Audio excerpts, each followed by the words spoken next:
I'm Lloyd Swain with Charter Channel 3, and welcome to Charter Local Edition.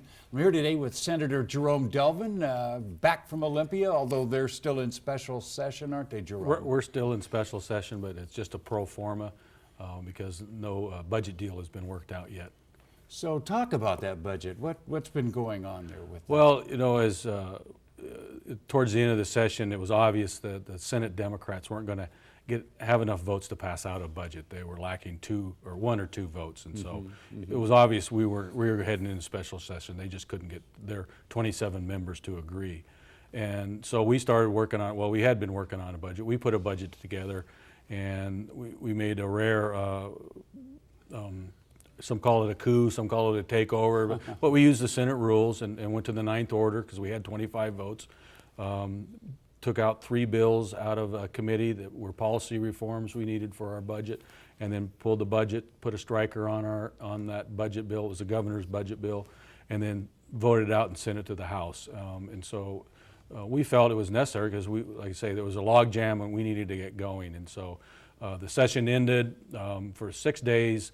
There was no negotiations. They didn't want to negotiate with the Senate a majority on the budget, and so we went into special session, and now the first week again they're not negotiating with us on the budget, and so I think what we'll end up doing is putting another budget out and send it back over the House with some changes in it. So why are the majority and minority parties at such loggerheads with this?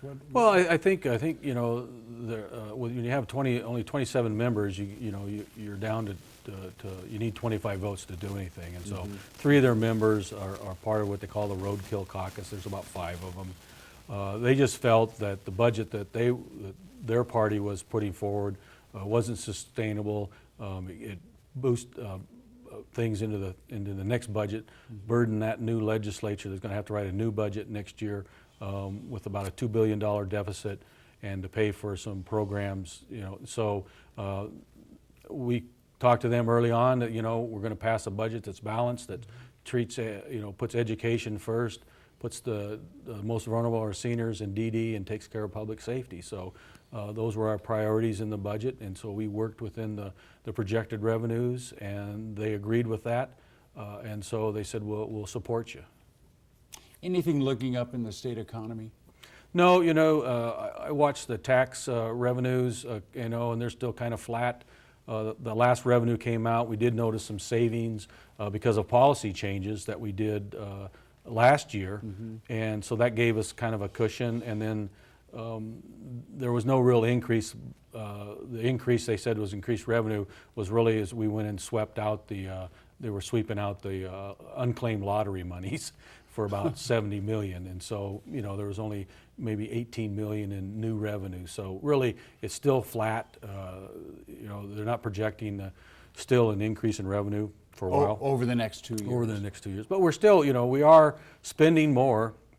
There is more revenue, just not to the point where if you wanted to do everything you wanted to do, the revenues aren't there for that. Talk about the transportation budget.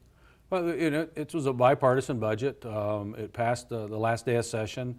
There's money in there for new revenue in there from some new renewal fees and license fees, not license plate fees, but there was a bill to do that. But when you ask for a transcript, it's going to cost you a couple dollars more. And so it raises a little revenue, not much, but the budget, takes some new projects. Yeah, I think what I fought hard for was $1 million to start the planning process for the Red Mountain interchange. That will certainly benefit the Red Mountain area and West Richland. Now that would be an exit from the I-82, right, is that right? Right, there'd be a new exit approximately kind of halfway in between the Benton City exit and then the exit for 182. It's kind of at the top of the hill if you're coming from Benton City. Oh, sure. There. So that opens up that whole area. How about some of the bills that you worked on this year? And there's several bills. I think I had a pretty successful session, even though I'm in the minority. One was the bill to help the city of Kennewick expand their urban growth area, and it was not contested, which is the first that's happened. But I worked with the groups that usually oppose those type of bills. But we narrowly defined it to the city of Kennewick, within Benton County, and allows them to open up some area because they need large tracts of land for bigger developers. They didn't have that. Went to the governor's desk. I don't know if she signed it yet. There was a car bill. I worked with another senator, classic car bill that it came from constituents from here in the district, and we worked that bill all the way to the governor's desk, so it allows a different kind of estimate system for people who restore cars than if you go to your regular body shop or car repair shop. I am a classic car owner, and that was a great idea to do it that way. And that came from a good idea of constituents. So they did a lot of research. They did a lot of research, and they put it together. There's a bill also that is being signed tomorrow about juveniles that come into the system that are to be screened for developmentally disabled kids, and so try to treat them different when they enter that system because they have some different issues, and maybe some of the intake officers don't quite understand, but we're going to educate, and so that bill's going through. Did 2 bills on human trafficking. We out of a package of 10 bills, I had 2 bills that strengthened the penalties and victim programs, and so that was those were successful. So yeah, I had quite a few bills. I probably forgot a couple of them, but worked on bills that were on those areas of human trafficking, but then also concerns from local constituents. We did a program earlier in the year with you and the Seraptimus about human trafficking, and actually had a person that had experienced that that spoke. I didn't know, and I think a lot of the citizens don't know how prevalent human trafficking is in Washington and along the West Coast. Well, because of the ports, Sure. You have a lot of international travel, but there's almost like a circuit when it comes to the trafficking of minors and the sex trade. There's kind of a circuit that runs around the country, and it usually ends in Vegas, where the victims end up. But it certainly happens in the labor market too.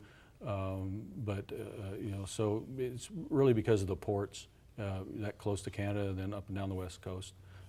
In fact, our own Attorney General Rob McKenna has made that his priority, his presidential initiative as the president of the Association of Attorney Generals, and in the end of this month, there's a 2-day meeting happening in Seattle to highlight on a national level that issue of human trafficking. You've been in the Senate how many years now? 8 years, and I served 10 years in the House before the Senate. But you recently have interest in another elected position. Talk about that for us. Well, Commissioner Bowman told me he wasn't going to run, and I've always thought that would be a way that's something I'd like to do. And I think when that seat came open, I announced that I was going to run for that Benton County Commissioner. I think it's District 1 they call it, that seat, and I think I have a lot to offer the county government from my experience in Olympia. I've been in leadership my whole time in Olympia, so I know about what it takes to get things accomplished, and then I certainly know all the issues, especially when it comes to water and energy and land use and environmental laws. So I think that's be a benefit for the county too. Is it a little bit different in politics versus the state? It would be more local, and right. It's still local. You have a full-time management person, for the county, but the commissioners are making the policy decisions and setting the budget, which I'm used to doing. Setting policy and looking at policy. So I think I have a real strength in that area.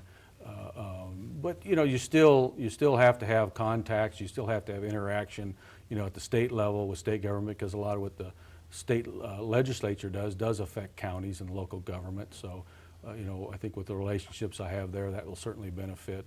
And I'm sure some of the funding comes from the federal government too, especially in respect with the Hanford cleanup, and the county certainly has a voice in that. Sure. There was an issue that brought up, and it talks about your wife is the court clerk. Is there any issue with that? I don't think so. I don't see a conflict. She runs her office. Really, you have several elected officials that are manage their own office. My wife, the county clerk, she manages the Superior Court. You have the judges who manage the courtrooms, the actual administration of the courts. You have the treasurer, the auditor, the sheriff. They're all elected. They manage their own departments. The only thing that possibly that we would have is their budget, of course. Sure. But I'm one of 3 votes on the budget, and so I think she's been really conservative from what I've seen in her budgets. She lives within the revenue that she generates in that court and from the state, and so I don't see any conflicts. I'm sure people would like to find some conflicts there, but none come to mind. It keeps you more in this area, doesn't it? Well, yes. I mean, I think 18 years, is a good run in Olympia, and the opportunity, to come home. I'm still interested in serving the public. I've done that since I joined the military back in the 70s. Volunteered for the Army, and so I just, I think I've learned a lot over those years, and I have a lot to offer. Senator Delvin, thank you very much for being here today Thank you. Talking with us about the session, and then perhaps a new direction for you in the future. So Thank you. thank you. Thank you. And we'd like to thank you for watching as well. Charter Local Edition. I'm Lloyd Swain with Charter Channel 3. Thank you for watching.